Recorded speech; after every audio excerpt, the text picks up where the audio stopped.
Sevastopol, a city that seemed carved by war itself, even before all hell broke loose. Wedged between steep cliffs and the deep sea, it stood like a stone sentinel before the cold waves of the Black Sea. Every street, every port, every battery of guns pointing toward the horizon told a story of bravery. It was the pride of the Soviet Union, the beating heart of Black Sea Fleet, the shield that protected southern Russia. There, the sound of seagulls mingled with the metallic roar of warships. The sailors walked with their chests puffed out, their uniforms neatly aligned, knowing they lived in one of the most fortified cities in the world. On the hills, gigantic artillery pieces were hidden in concrete casemates. On the beaches, mines and steel obstacles silently awaited the enemy. Sevastopol was not just a city, it was a living fortress, built to withstand even time itself. But while the Soviets looked confidently to the sea on the other side of Europe, a man observed the same point. On the map, with the eyes of a predator, Adolf Hitler, he saw Sevastopol as an affront, a red scar on the map of the empire he believed he was destined to dominate. For him, the city was not just strategic, it was a gaping wound in German pride, a fortress that prevented complete domination of the south and the seas, and wounds in Hitler's world did not heal. They were ripped out by force. In its war rooms, generals drew up plans on tables covered with maps. The name Sevastopol appeared scrawled in red circles. It was there that the 11th Army, under the meticulous and cold command Erich von Manstein, would receive his mission. A mission that would echo through history as one of the most brutal campaigns of the Eastern Front. Meanwhile, in Sevastopol, life went on, but the air was already beginning to change. The waves beat against the cliffs like war drums, and the wind from the north carried dark rumors. The enemy was approaching. In the ports, sailors watched the horizon. Some feigned calm, others, more experienced, knew how to read the signs. The silence before the storm. Women worked in shelters, reinforcing defensive positions. Children ran through the streets, unaware that soon that very ground would be consumed by fire and blood. Sevastopol was more than a fortress. It was a symbol, the pride of an empire that swore never to kneel. And precisely for that reason, it would be attacked with all the hatred, all the strength, and all the destruction that man could summon. At that moment, under the cold Crimean sun, few could have imagined that they were about to live 150 days of continuous hell, where the blue sea would turn red, and the name Sevastopol would become synonymous with resistance and death. What would you do if you were surrounded like them? Comment. The autumn of 1941 arrived covered in dust and smoke. As the world looked to Moscow and the siege of Leningrad, another hell was beginning to brew in the south. German 11th Army, under the command of the General Erich von Manstein, marched toward the Crimean Peninsula. Their boots crunched on the dry earth, and behind them came columns of tanks, trucks, and horses, an entire army moving like an iron machine, relentless, methodical, without mercy. The mission was clear: take Sevastopol, the heart of the Soviet Black Sea Fleet. But to reach it, they had to cross Crimea, a mountainous land of arid hills, narrow valleys, and biting sea winds. Their progress was slow, but steady. Wherever they went, they left behind only debris, smoke, and silence. The Soviets tried to resist. Red Army troops and local militias hurriedly erected barricades, dug trenches, and set up ambushes. But Manstein was no ordinary commander. He studied every curve of the terrain, every enemy movement. Every Soviet resistance was crushed within days. Simferopol, Yevpatoria, Kerch, one by one, the cities fell. And with each victory, the 11th Army moved closer to the ultimate prize, Sevastopol. But it would not be an easy achievement. When the first Luftwaffe planes began to fly over the region, the defenders understood what was coming. Daily bombings, bursts of machine gun fire ripping through the sky, and columns of smoke that could be seen from miles away. The roar of engines echoed over the Crimean fields like the sound of approaching death. Civilians fled south toward the fortress city, women carrying children, men pulling carts, all that remained of pre-war life. In Sevastopol, General Ivan Petrov took command of the defenses. He knew the city was the last Soviet wall in Crimea, and that if it fell, the Black Sea would be surrendered to the Germans. Under his orders, thousands of soldiers and civilians began turning every hill, every tunnel, every building into a point of resistance. Forts were reinforced, ammunition stockpiled, landmines buried. Soviet engineers worked day and night, sculpting the ground with concrete and steel, creating a defensive line reminiscent of ancient empires, a fortress worthy of history books.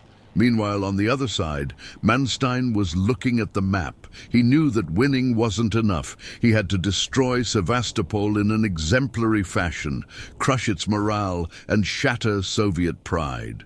And he planned to do it with surgical precision. The German troops could already see the glint of the sea in the distance. The smell of salt mingled with gunpowder. And on the horizon, covered by fog and cannon smoke, Sevastopol awaited them. Silent, dark, ready to fight. To the last man, the march through Crimea was complete. Now I would begin the most brutal siege the Black Sea has ever witnessed. Which moment of this battle impressed you most? Tell us in the comments. November 1941. The Black Sea wind blew cold, carrying the distant smell of war. The German troops finally arrived before Sevastopol, the Soviet fortress gleaming in the distance, shrouded in smoke and fog, like a sleeping monster. The soldiers of the 11th Army looked at that maze of concrete and knew what lay ahead would be a massacre. Manstein gave the order. The offensive would begin. At dawn, German guns began to roar. The ground shook. The Crimean slopes echoed with the sound of steel tearing through the air.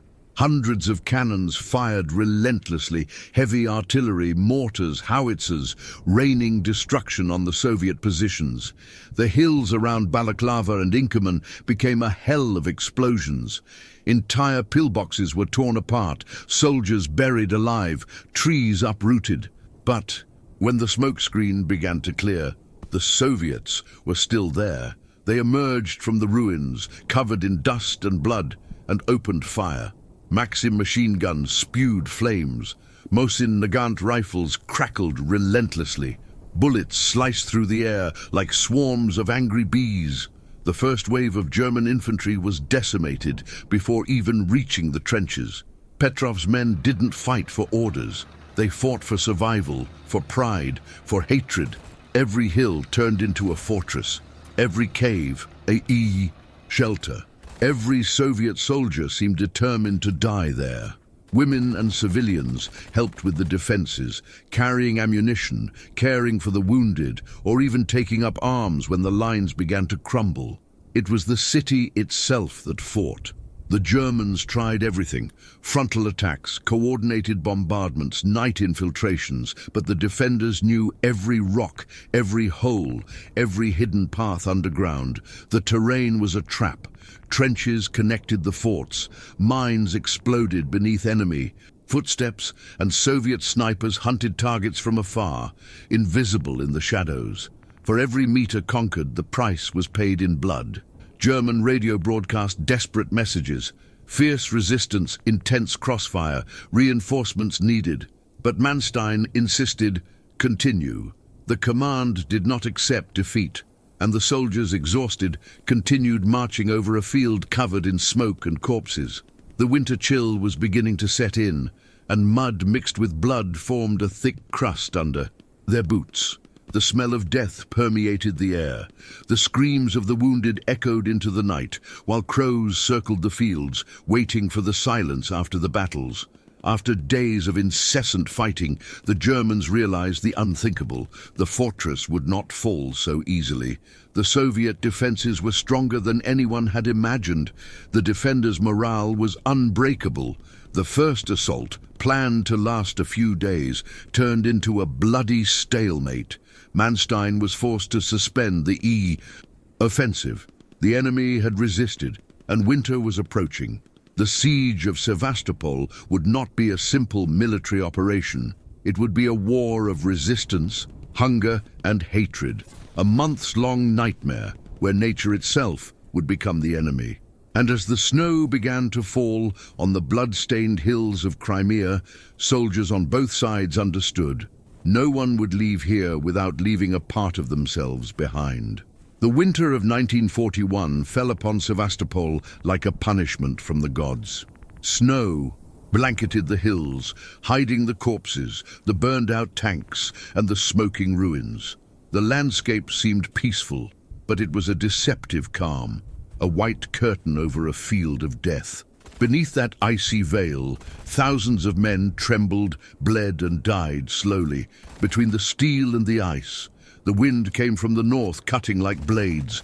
The German soldiers, exhausted after weeks of failed attacks, dug trenches with trembling hands. Their soaked clothes froze to their bodies. Their boots were caked with mud and blood. Food was scarce, guns jammed in the cold. Many died with their fingers on the trigger, frozen before they could fire. On the other side, the Soviets suffered equally, or worse.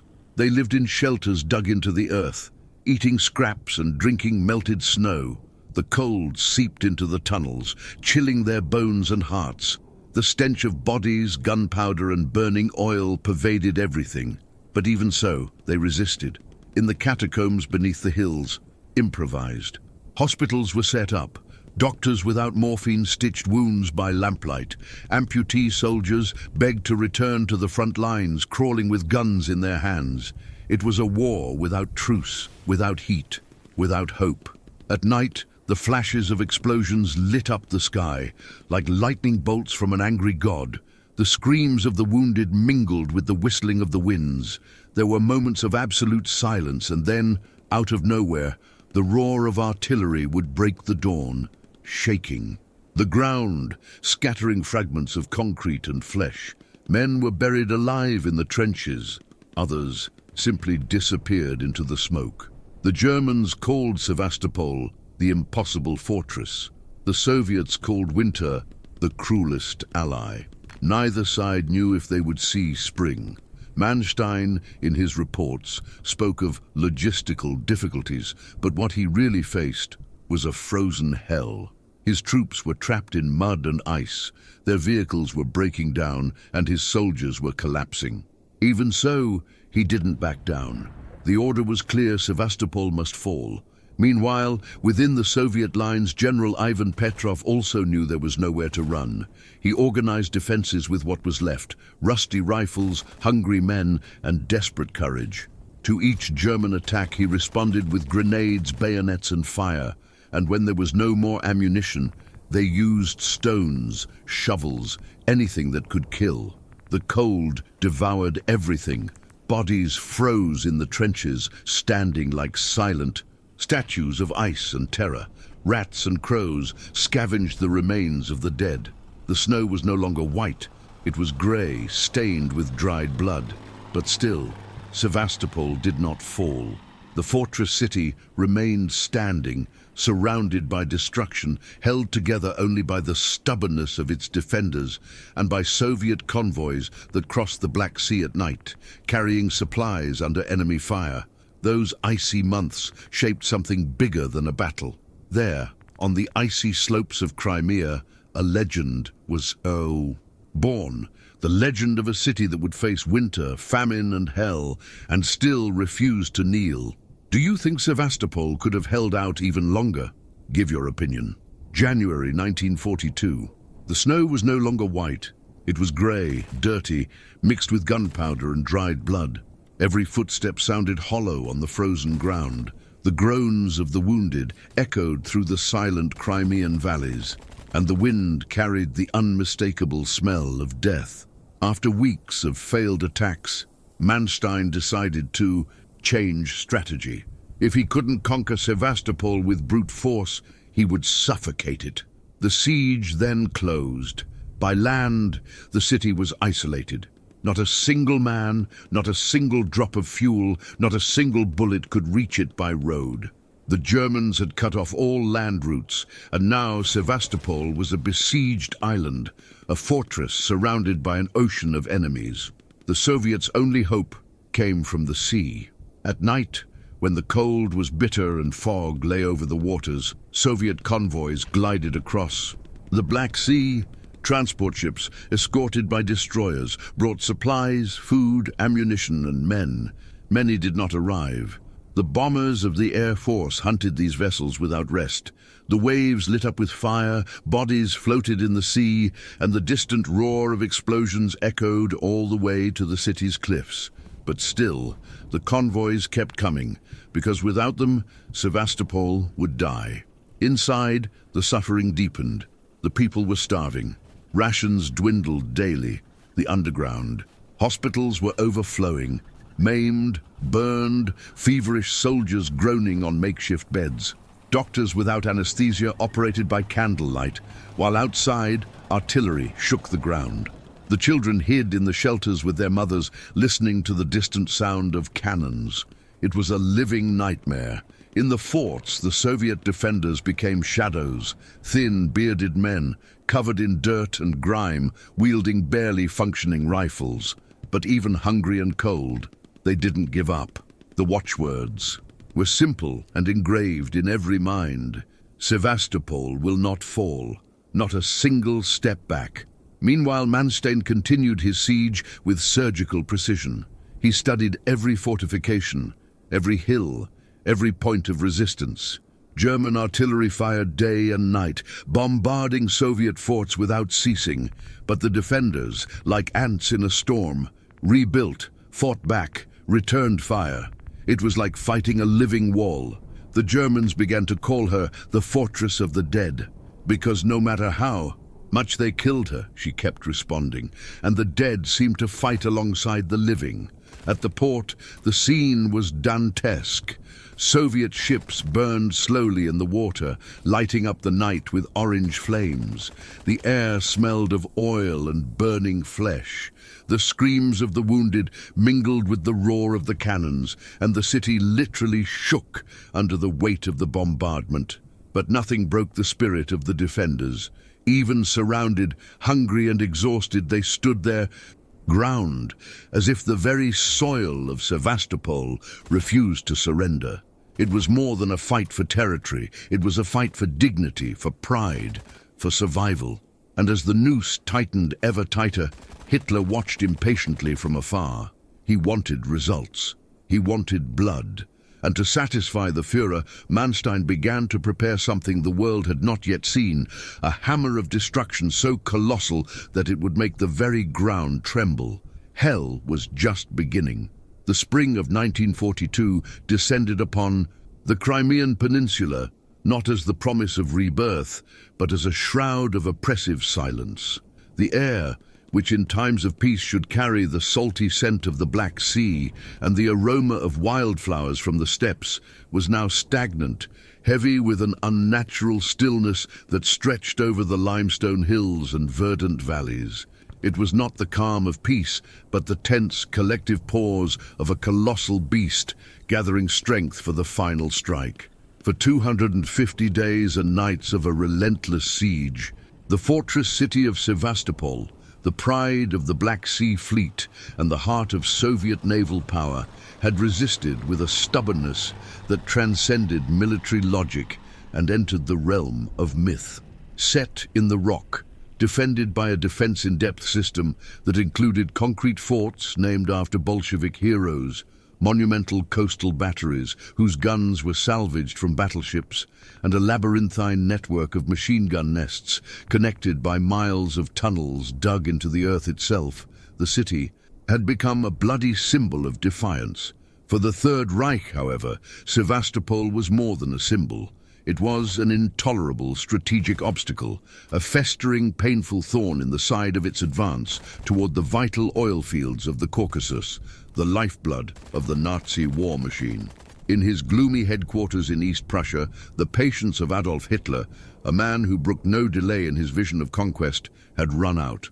The order, delivered with icy fury to General Field Marshal Erich von Manstein, The cold, aristocratic and calculating mastermind of the 11th Army was unequivocal and absolute. Sevastopol must be not only conquered, but annihilated, its existence wiped from the map, its memory transformed into a terrifying and definitive example of German might. To carry out this order, Manstein, a master of blitzkrieg now mired in the mud and frustration of a brutal siege, decided that conventional tactics, which had already cost tens of thousands of German lives, would not suffice. He would summon an almost biblical power, a manifestation of his Führer's industrial fury and megalomania, a force that history would record with awe and reverence as Hitler's hammer. The prelude to this symphony of destruction was a logistical spectacle that defied the imagination and the engineering limits of the time. Under the protective cloak of night and the cover of near-total air superiority, an endless procession of heavy freight trains and truck convoys began to snake across the vast, dusty Ukrainian steppes toward the battlefront. They were transporting in absolute secrecy the components of a weapon so colossal, so disproportionate in scale, that its very existence seemed more akin to the dark fantasy of a Jules Verne novel than to the reality of military engineering. It was the Schwere Gustav, the Heavy Gustav, an 800mm railway gun forged in the bowels of the Krupp factories in Essen, the industrial heart of the Reich. A beast of pure steel weighing 1,150 tons, its simple on-site assembly required the prior construction of a double-curved railway line, specially designed to allow its aiming by moving along the rails, and the feverish secret work of more than 4,000 men, including a battalion of specialized engineers and technicians who labored for weeks on end. Its barrel, a 32-meter-long steel tube, rose against the Crimean sky like the accusing finger of a pagan god, ready to hurl 7-ton projectiles, the weight of a medium bomber, a distance of nearly 50 kilometers. There were two main types of ammunition, each a work of art of destruction: a high-explosive projectile, which upon detonation created a crater over 10 meters deep and 30 meters wide, and a concrete-piercing projectile, a warhead of specially hardened ballistic steel designed to penetrate up to 8 meters of reinforced concrete or 30 meters of compacted earth before detonating its explosive charge. The Gustav was not merely a weapon, it was a traveling industrial city.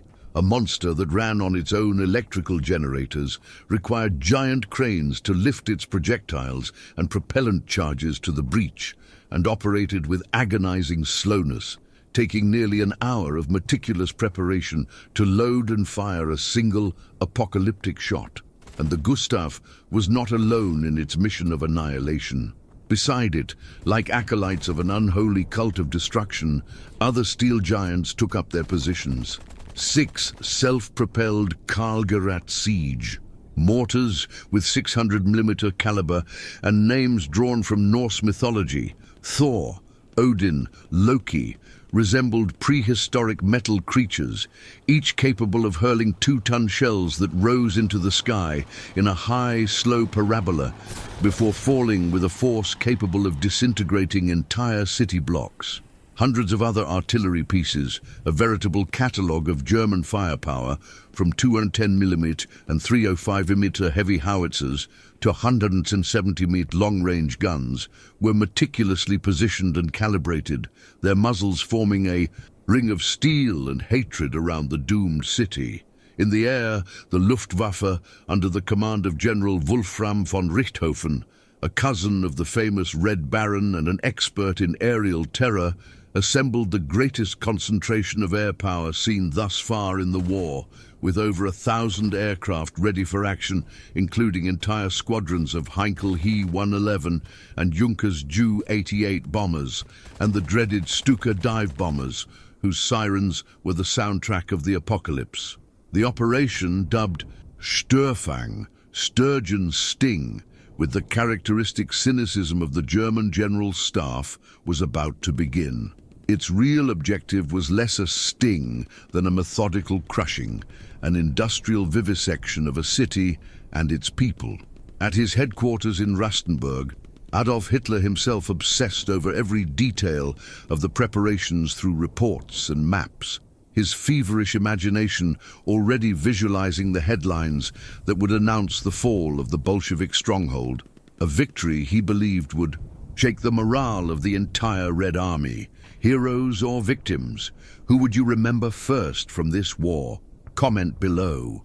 Within the besieged perimeter, the Soviet defenders, though oblivious to the precise scale of the monstrosity mounting against them, felt the shift in the atmosphere with the sensitivity of an animal about to be slaughtered. The silence was palpable, a pressure in the air that made the hairs on the back of their necks stand on end and their hearts beat slower. The sporadic bombardment and artillery duels that had become the daily routine ceased completely. German patrols seemed to have retreated. Through trench periscopes and worn binoculars, they observed feverish, incomprehensible activity on the distant hills. Columns of coal smoke rose from the trains. Cranes moved massive, shapeless forms beneath camouflage tarps.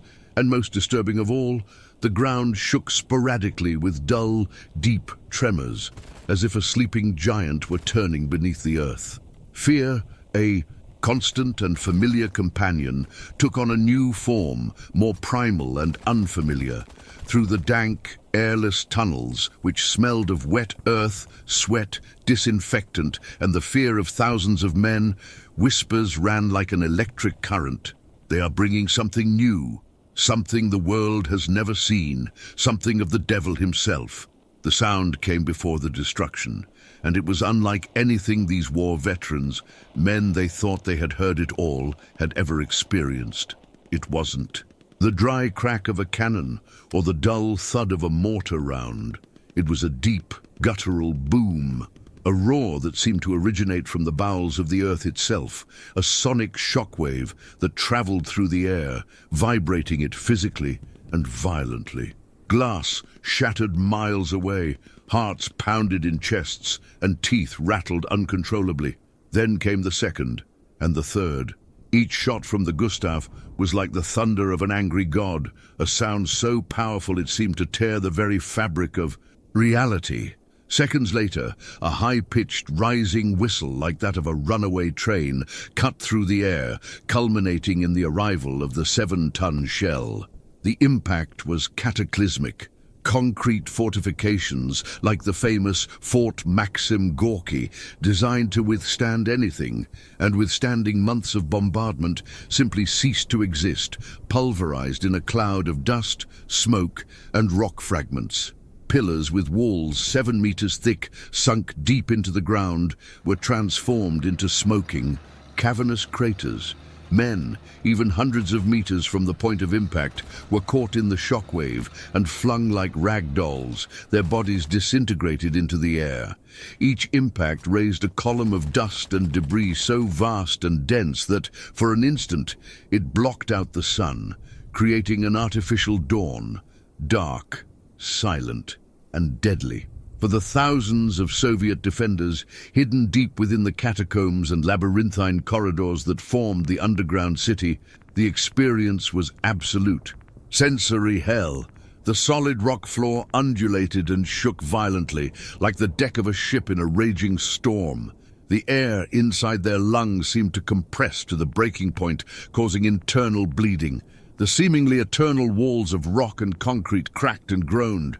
The ceiling collapsed in cascades of dust and stone, burying men and equipment, and the screams of terror, of agony, of sudden madness echoed and multiplied through the dark corridors, amplified by the acoustics of that vast subterranean tomb. It was the sound of hell being forced open with each blast of that monstrous cannon. And yet, even under this unimaginable punishment, the word surrender did not exist in Sevastopol's vocabulary. The city's spirit, forged in a century of naval history and now tempered in the fires of patriotic sacrifice, refused to break. From makeshift command posts lit by flickering lamps, General Ivan Petrov, a man whose resolve seemed as solid as the rock around him, continued to coordinate the defense. His face covered in soot and his eyes red with exhaustion, he issued orders through messengers, often teenage Komsomol girls, who scurried through the rickety tunnels, dodging debris and carrying scraps of paper with hand-scrawled messages. The radios, when static permitted, crackled with brief, desperate, yet fiercely defiant messages. Position held. We still stand. Fort Gorky holds. The enemy will not pass. We are fighting to the last man, to the last bullet. If you were in that tunnel, would you have the courage to fight like that? Tell us! On the verdant hills surrounding the bay, Manstein watched the outcome of his plan through his Zeiss binoculars. The city was shrouded in a pall of black and grey smoke, a thick, living cloud that pulsed with the orange glow of continuous explosions. To his analytical mind, it was the mathematics of war in its purest and most brutal form, overwhelming force applied to a point of resistance until it disintegrated. It was the beginning of the end for Sevastopol. What he perhaps didn't fully grasp, or perhaps chose to ignore, was the human cost of this equation, the price in blood, suffering and brutality that would forever stain the name of that victory. The hammer had fallen, and the fortress city, proud and defiant, now faced the most savage blow in its long and bloody history. April 1942 dawned heavy, grey and fetid over Crimea. The wind blowing off the Black Sea no longer carried the clean, salty scent of sea air, but a complex, nauseating odor of burnt gunpowder, twisted metal, pulverized concrete, and beneath it all, the unmistakable, sweet smell of death on an industrial scale. Sevastopol, the White City, the jewel of the Soviet Riviera, with its tree-lined avenues and neoclassical buildings, was now an unrecognizable shell of its former self, a lunar landscape of skeletal ruins and overlapping craters.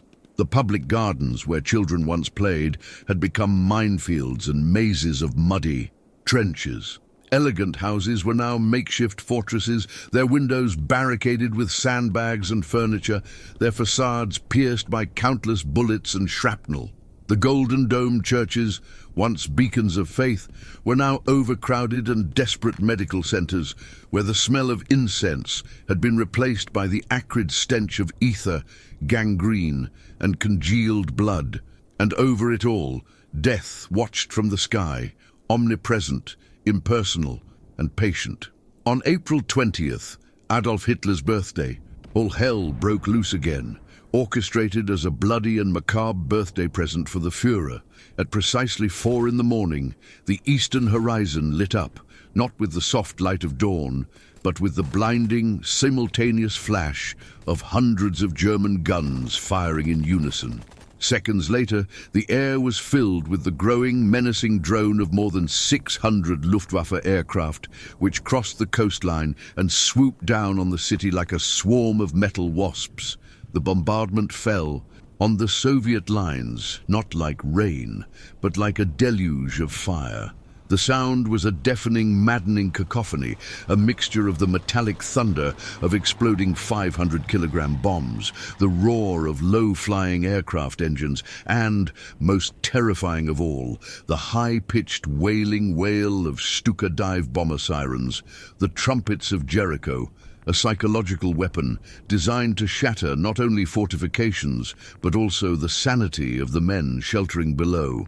Soviet defenders, in their diaries and letters, would describe that moment as feeling as if hell itself had opened its gates and unleashed all its demons upon the earth. In the underground shelters, the physical world was falling apart. The ground pulsed and writhed like a feverish heart about to explode. The heavy bombs, designed to penetrate deep into the ground before detonating, made the tunnels shudder with unprecedented violence, opening fissures in the concrete and dislodging tons of rock. Men were buried alive in their posts, there, Screams muffled by an avalanche of earth and stone, others, blinded and suffocated by the dense dust that filled the air, staggered in the pitch darkness, desperately searching for a way out that no longer existed, their hands groping for walls that had been turned to rubble. The air became an unbreathable mixture of soot, cordite fumes, and the sweet metallic smell of despair and blood. Outside, the skies burned orange and red, and the city burned with them. A vast funeral pyre for thousands of souls. The great Soviet forts, the anchors of defense that for months had seemed indestructible bulwarks, began to crumble one by one under the crushing weight of the combined assault. Fort Stalin, the target of direct and incessant attacks for days, was finally silenced, its concrete structure reduced to a smoking mountain of rubble. Fort Lenin, a citadel of steel and concrete, held out longer, but its interior, after being repeatedly pierced by heavy artillery shells, became a sealed tomb for its heroic garrison.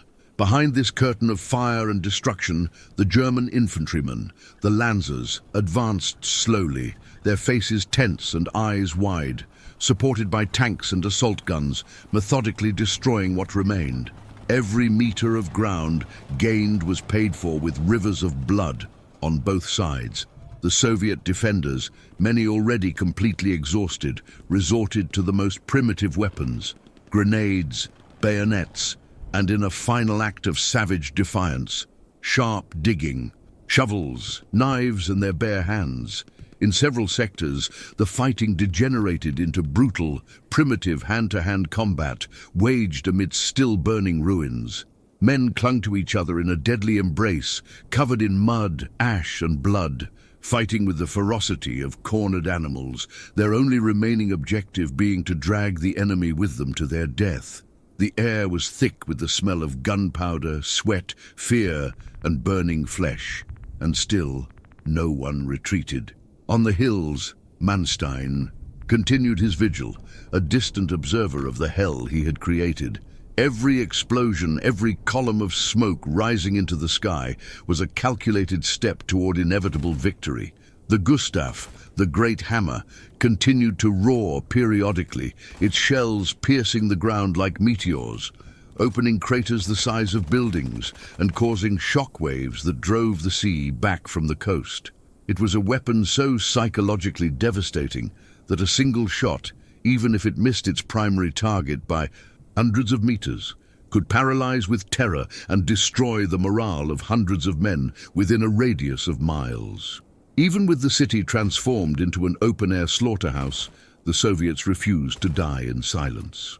General Petrov, now more a spectre than a man, moved tirelessly through command posts and field hospitals, his uniform torn and his face smeared with dust and dried blood, shouting hoarse orders to maintain the cohesion of a defense that was disintegrating by the hour. Sevastopol will not fall, not while any of us still breathes. He knew in his soldier's heart that the city was doomed. He knew that ammunition was running low, that food was scarce, and that the reinforcements promised by Stalin, blocked by German naval and air supremacy, would never arrive in sufficient numbers to turn the tide. But he also knew that Sevastopol had to hold out, no longer for the hope of victory, but for honor and time.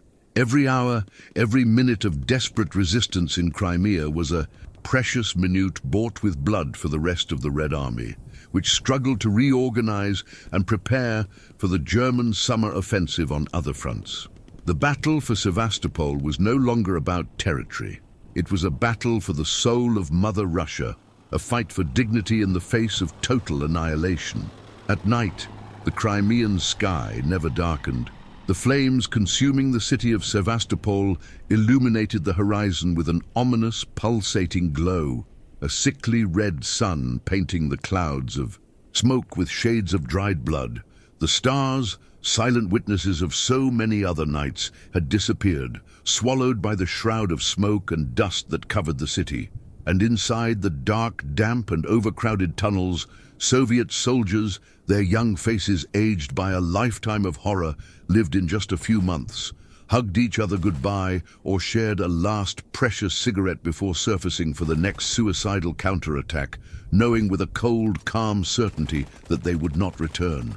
Each of them was a ghost awaiting their final call, an anonymous and voluntary sacrifice on the altar of the motherland. Hell had indeed begun again. But within those charred ruins, in the devastated, pulsing heart of Sevastopol, the flame of human resistance still burned, weak, flickering, almost extinguished, but defiantly, stubbornly alive. The surface of Sevastopol was no longer a place for the living. Smoking ruins, open craters, shattered buildings, and a dense, heavy air that made your chest ache with every breath. But underground, the soul of the city still pulsed. In the depths, there was a second Sevastopol, an underground labyrinth of tunnels, catacombs and shelters carved into the rocks decades ago. There, hidden under the broken ground, thousands of soldiers and civilians resisted. They were cold, damp, shadowy tunnels, lit only by dim lamps or makeshift torches. The air smelled of burnt oil, dried blood, and despair. There, men and women lived like ghosts, some injured, some feverish, some simply silent, staring into space, trying to remember what the sun was. The screams of pain echoed through the corridors, mixed with the metallic sound of bombs exploding outside, making the ceiling tremble and dust fall like grey rain. There were rooms transformed into hospitals. The nurses, covered in soot and blood, cut pieces of uniforms to make improvised bandages. The morphine had run out weeks ago, so when a limb needed to be amputated, the doctors bit their own handkerchiefs, so as not to scream along with the patient. The suffering was so great that even the rats fled from the smell of gangrenous flesh. In another sector, close to the Fort Maxim Gorky, a group of Soviet engineers had set up makeshift workshops. There, they repaired rifles, melted down pieces of metal to make bayonets, and recycled used cartridges. Nothing was wasted. Each reused bullet could mean on less German. Creativity was born out of misery, and hope out of despair. Advocates have nicknamed the basement the city of the living dead. And it was no exaggeration. Men slept next to corpses because there was no more time or space to bury them. When the bombs stopped, groups took turns surfacing for water, food, or ammunition. Many never returned, but those who returned had in their eyes the reflection of the hell that had taken over Sevastopol. Even so, the resistance did not break. Ivan Petrov and his officers used hidden radios to maintain contact with Moscow and the Black Sea High Command. They called for reinforcements, but knew it was useless. The sea was blocked by the Kriegsmarine, and the sky was dominated by the Luftwaffe. The city was isolated, a lost stronghold on the war map. Still, the Soviet command conveyed messages of courage. Resist, the world is watching. Sevastopol is the pride of the Soviet people. These words ran through the tunnels like a flame. The soldiers repeated them to each other, whispering in the dark as they held their rusty rifles and stared at the ceiling that shook with each explosion. It was a fragile consolation, but it was all they had. Outside, the Germans knew there was still life down there, and they began dropping armor-piercing bombs designed to pierce through layers of concrete and rock. Each impact made the walls tremble. Some tunnels collapsed completely, burying hundreds of men alive. The earth swallowed the resistance slowly, cruelly. But as long as there was an open tunnel, Sevastopol was breathing. Within the shadows, a Soviet soldier wrote with charcoal on the wall, "We are in hell, but hell doesn't scare us." These words would be found months later when all was lost. But at that moment, they were an oath, a reminder that even crushed by the weight of war, those men and women refused to disappear without a fight. June 1942. The sky over Sevastopol was no longer blue. It was grey, dense, covered in smoke and dust. The city groaned under the rubble, and the ground shook with each new shot from the gigantic cannon. Dora, which now roared with almost ritualistic regularity. The Germans advanced meter by meter, crushing everything with fire and iron. But deep within the destroyed city, the Soviets still had one last breath of fury, and they were ready to use it. Even Petrov knew the lines were breaking. The ammunition was almost gone. The once proud Soviet artillery now fired with what was left, and still the Germans kept coming. But the spirit of the remaining men was made of something that enemy artillery could not destroy: pride. On June 7th, Petrov gathered his commanders in an underground shelter lit by lamps. On the map, the red lines were almost swallowed by the black ones. He looked at everyone and said in a firm voice, even though he was tired and covered in dust, "If we are to fall, let us fall fighting. No enemy will leave this city unscathed." And so was born the desperate counterattack to Sevastopol. The next morning, before dawn, the Soviets emerged from their tunnels like vengeful shadows. Men and women armed with whatever they had: rifles, bayonets, Molotov cocktails, even shovels and iron bars, ran toward the German lines, shouting, "For the family! For the fatherland!" It was a collective, primal roar that echoed through the wreckage of the city. The Germans, taken by surprise, retreated in the first few minutes. Trenches turned into whirlpools of mud and blood. Leaves. There were no more tactics, just survival. Bodies fell upon bodies. Grenades exploded just meters away, and the air became impossible to breathe. The Soviets, driven by the sheer force of desperation, attacked relentlessly, even using weapons captured from the Germans themselves. For a few hours, the impossible happened. Petrov's forces managed to push the enemy back in several sectors. The soldiers raised the red flag again over recaptured positions, pieces of ruins that were still smoking. But this small victory came at an unbearable price. Soon the Luftwaffe swooped down like vultures over the battlefield. Wave after wave of bombers swooped down on Sevastopol, destroying any concentration of Soviet troops. The roar of the bombs swallowed the sound of human voices. German Tankspanzer Gewandstug advanced in response, spitting fire through the debris-strewn streets. The Soviet offensive began to crumble, not for lack of courage, but for lack of everything: ammunition, fuel, reinforcements, and time. The survivors crawled back to the lines, bloodied, breathless, their ears ringing.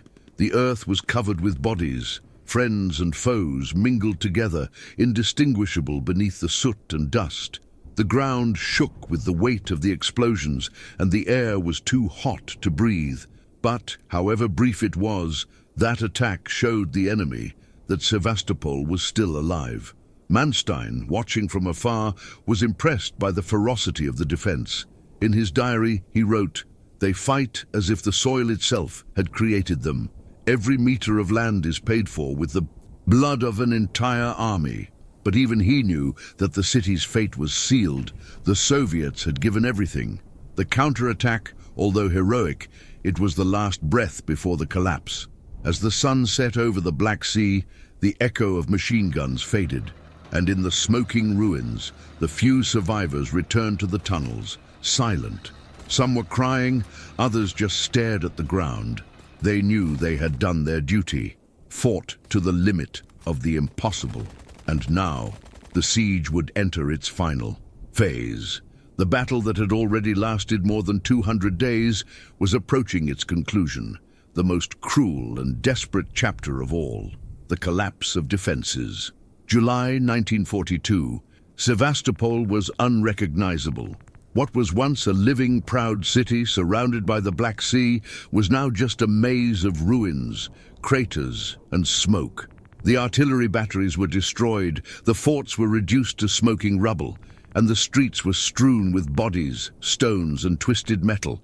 The Soviet defenders, exhausted, hungry, and maimed, clutched what was left of their weapons with trembling hands. The city no longer had a safe haven. Every building was a trap, every corner a target. The morale, however, remained, but it was hanging by a thread.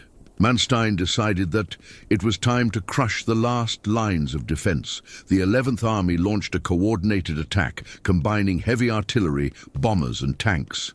The ground shook with the impact of bombs and grenades. Explosions opened huge craters, swallowing soldiers and equipment. The fire spread through the rubble, lighting up the night with deadly flames. No Fort Maxim Gorky, one of the last points of resistance, the defenders clung to the ruins, firing as much as they could. But the German artillery, combined with heavy shells from the Gustav, reduced the structures to dust. Soldiers were buried alive, trenches collapsed, and tunnels collapsed on those seeking refuge. The cry of resistance turned into an echo that disappeared among the rubble. The siege became a slow death sentence. The survivors in the tunnels tried to reorganize makeshift defenses, but there were no supplies. The sea was blocked, the city isolated. The Germans advanced in all sectors, retaking ground conquered months earlier with firm and relentless steps. Even so, some Soviet soldiers did not give up. They fought to the last cartridge, to the last bayonet, to the last breath. But the number of men was rapidly dwindling. Each German attack crushed hundreds of bodies, clearing the way for the inevitable advance. The view of Sevastopol in July was apocalyptic. Broken chimneys smoking in the wind, burnt tanks scattered like destroyed toys, roads covered with corpses and debris, the Black Sea reflecting the smoke and fire. The pride of the Black Sea, which had withstood months of attacks, was finally showing signs of collapse. Manstein watched from his positions on the hills. He knew the resistance was near its end, and what was left of Sevastopol, though still alive, was crushed, wounded and surrounded. But even under this crushing weight, the flame of resistance was not completely extinguished. Inside the catacombs, in the corridors of ruins, in the hands of a few survivors, Sevastopol still fought, because there every man and every woman had become a symbol of courage, heroism, and sacrifice. The siege, however, was moving towards its final phase. The city was about to pay the ultimate price, and the war would witness the final brutality that would turn Sevastopol into legend. The final stand at the forts, August 1942. Sevastopol was on the brink of the abyss. The forts that once protected the city were now smoldering shadows of their former selves, cracked concrete blocks, twisted cannons, and rubble strewn everywhere. But in the last strongholds, the Soviet defenders still held their positions, firm as rocks in the midst of chaos. The strong Stalin, although partially destroyed, still resisted. Starving soldiers, covered in blood and mud, used every hole, every trench, every piece of concrete as a point of defense. Grenades were thrown, rifles fired, bayonets fixed. Every meter of ground conquered by the Germans was paid for with an avalanche of bodies. No Fort Maxim Gorky. The situation was even more desperate. The Gustav and the German heavy artillery continued to bombard without stopping. Tunnels collapsed, staircases collapsed, and soldiers were buried alive. But those who survived emerged, even if maimed, just to keep fighting. The spirit was stronger than any stone or metal. Petrov, wounded and tired, walked through the last strongholds, distributing orders and courage. He knew there were no reinforcements, that the city was isolated, and that death lurked around every corner. Even so, he encouraged men to resist, to fight until their last breath, because every moment of resistance bought time for the rest of the Red Army. The fighting was no hand to hand in much of the city. Machine guns exploded. Grenades were thrown at close range. Bayonets were embedded in broken concrete. The smell of gunpowder and burning flesh permeated everything. The screams of pain and fury echoed through the ruins. It was war in its rawest and most desperate form. Even the remaining civilians participated in the defense, carrying ammunition, helping the wounded, and in some cases, picking up improvised weapons. Every street, every building, every corridor of ruins was transformed into a battlefield. The Germans advanced cautiously, aware that each advance would be costly. The world seemed to have forgotten that fortress. But within Sevastopol, every stone, every runner, every soldier was a declaration of resistance. They fought not only against the enemy, but against history itself, trying to make it clear that the city would not be forgotten, even amidst fire and destruction. The sound of explosions and gunfire never ceased. Day and night were confused, and even when all seemed lost, the defenders fought on, silent, hungry, wounded but invincible in spirit. Sevastopol had turned into a living fortress of courage and blood, and those last strongholds were the beating heart of their resistance. September 1942. After 250 days of relentless resistance, Sevastopol was unrecognizable. What remained of the city was a mosaic of ruins, smoking craters and scattered bodies, testimony to an endless struggle. The last Soviet strongholds, still holding out in destroyed tunnels and forts, were exhausted. The ammunition supply had run out.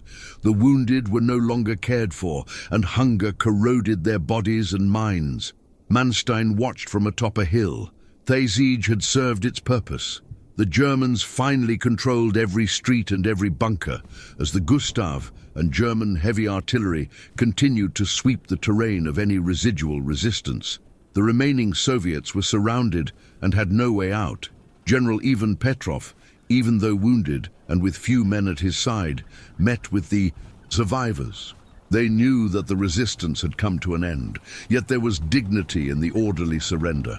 Unarmed men marching through the rubble, holding their heads high despite defeat. The fort Maxim Gorky, a symbol of Soviet tenacity, finally gave in. Final explosions cracked open the concrete, and the last defenders emerged from the tunnels to be captured or killed. It was the end of a bloody stalemate that had lasted since November of the previous year. On the German side, the victory was bitter. They had conquered the city, but at enormous cost. More than 30,000 soldiers killed or wounded, and the total destruction of almost all forts and buildings. The Black Sea, which once reflected the blue of Soviet hope, now reflected only smoke and fire. For the Soviets, Sevastopol had become a symbol of sacrifice. Despite the defeat, the courage demonstrated during months of resistance inspired the entire Soviet Union. The city had resisted, taught lessons, and shown the world the price of freedom and honor. And so ended the Battle of Sevastopol, 250 days of death, destruction, and unparalleled heroism. A fortress crushed physically, but eternal in the memory of those who fought and who would never forget the pride of the Black Sea. The smoke of Sevastopol has finally cleared, but the history of that city did not disappear with her. The rubble and craters remained as silent reminders of the hell that fell upon the fortress. For many, the city had fallen, but for the world, Sevastopol became a symbol of resistance, courage, and sacrifice. The Soviet defenders, despite their military defeat, were remembered asheros of the Black Sea. Their actions showed that a besieged city, even in the face of overwhelming enemy forces, could fight with almost superhuman ferocity and determination. General Ivan Petrov and his officers were praised for their courage in the face of death, and each soldier who fought in the tunnels and ruins came to represent the strength of a people who refused to surrender. The military world has studied Sevastopol for decades. Siege and counter-siege strategies, defense in urban and fortified terrain, psychological resistance under hunger, cold, and constant bombing. But beyond the tactical lessons, the human legacy was priceless. The accounts of heroism, of doctors operating by lamplight, of soldiers improvising weapons, and of civilians helping in the last strongholds showed what it means to fight for something bigger than life itself. Sevastopol has also inspired literature, films, and documentaries. Every story about the 250 days of resistance reminded the world that courage does not depend on numbers, nor on weapons. It depends on the will to fight for what one believes to be right. And even after post-war reconstruction, the names of those who fell remained engraved on stones, memorials, and hearts. The city rose again, but never forgot the strength that kept her standing when all seemed lost. Sevastopol was not just one battle. It was an eternal lesson of blood, sacrifice, and honor, which would span generations. The pride of the Black Sea endured, not because it won on the battlefield, but because remained unbreakable in spirit. Even after the last German artillery shell fell silent and Sevastopol fell, the city continued to breathe in the memories of those who survived. For the soldiers, doctors, and civilians who managed to escape the siege, the 250 days of suffering were more than memories. They were living scars, etched into every muscle, every thought, every sleepless night, every destroyed street, every underground tunnel, and every smoking patch of concrete bore the weight of an endless struggle against death, cold, and hunger. Men who were once mere soldiers became tireless shadows, crawling over rubble, carrying the wounded and salvaging broken weapons, improvising ammunition from scraps of metal, while the ground shook with each new explosion that still echoed in their memories. Young fighters, exhausted and hungry, crawled to place grenades on enemy tanks or to rescue trapped comrades, while doctors improvised surgeries by lamplight without anesthesia, cutting off limbs and shouting words of courage to keep the men conscious. Civilians, women and children, hiding in the icy tunnels, carried buckets of water and supplies through dark corridors, often under the watchful eye of German snipers, transforming simple acts into heroic, life-saving gestures. Some never returned, swallowed by a bomb blast or sudden collapses, but those who survived told their stories, conveying to the world proof that human resolve could endure the impossible. And amidst all the despair, small signs of hope emerged. Messages scrawled on the walls, like the charcoal that read, "We are in hell, but hell does not frighten us." A reminder that even surrounded and crushed, the strength of the human spirit was not extinguished. On the German side, the brutality of the siege impressed even the most experienced commanders. Manstein's diary recorded the Soviets' ferocity with admiration and a touch of disbelief. They fight as if every meter of land were sacred. Every dead soldier seems to multiply the fury of the living. This city is a monster that devours armies. And indeed, Sevastopol seemed alive. Its ruins, its tunnels, and its survivors were a constant reminder that the price of conquest was not just in territory, but in human lives, courage, and endurance. Even decades later, the city continued to hold these memories. Those who walked its destroyed streets, its underground tunnels, or the rocky Black Sea coastline could feel the weight of every battle fought, the echo of screams of pain, shouted orders, and explosions that still seemed to vibrate in the rocks. Memorial after memorial commemorated the fallen, while the Black Sea itself, crashing incessantly against the cliffs, seemed to whisper stories of heroism, sacrifice, and honor. Sevastopol taught that the hell of war is not only physical, but psychological and moral, an absolute test of human courage. And those who survived forever bore the scars of a fortress that, though destroyed, never surrendered, an eternal reminder of resilience, pride, and the indomitable strength of the human spirit. Sevastopol was not just a city, it was a symbol, a fortress that had withstood the impossible, and even as its buildings crumbled and its forts turned to smoking rubble, the memory of its resistance remained. The 250-day battle left deep scars, huge craters in the ground, destroyed buildings, buried tunnels, and thousands of bodies that were never recovered. But above all, it taught a lesson. The human spirit, when determined, can become more powerful than any artillery, any cannon, or any invading force. The survivors forever bore the physical and psychological scars of the siege. Wounded, hungry, and exhausted soldiers became legends, told and retold among new generations of military personnel and civilians. The stories of courage, Men and women fighting with broken rifles, improvising ammunition, braving explosions and helping the wounded, have passed through time like flashes of lightning in the dark, reminding us that Sevastopol did not surrender out of fear, but resisted out of honor.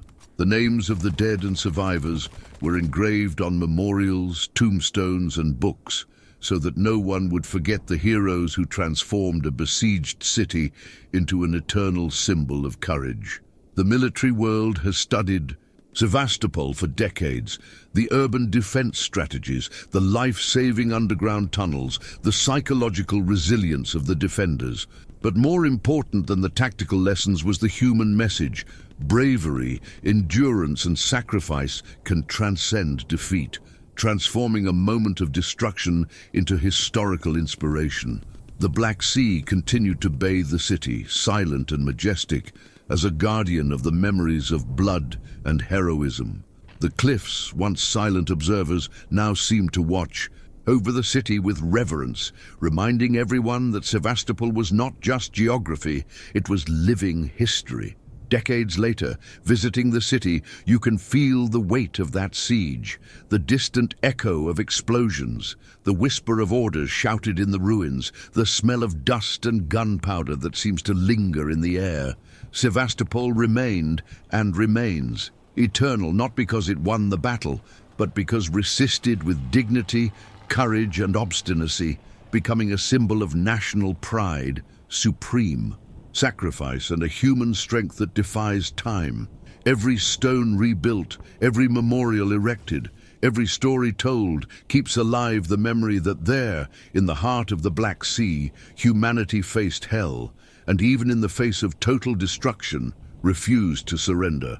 Sevastopol is eternal, not because the war spared it, but because the courage of its defenders will never be forgotten.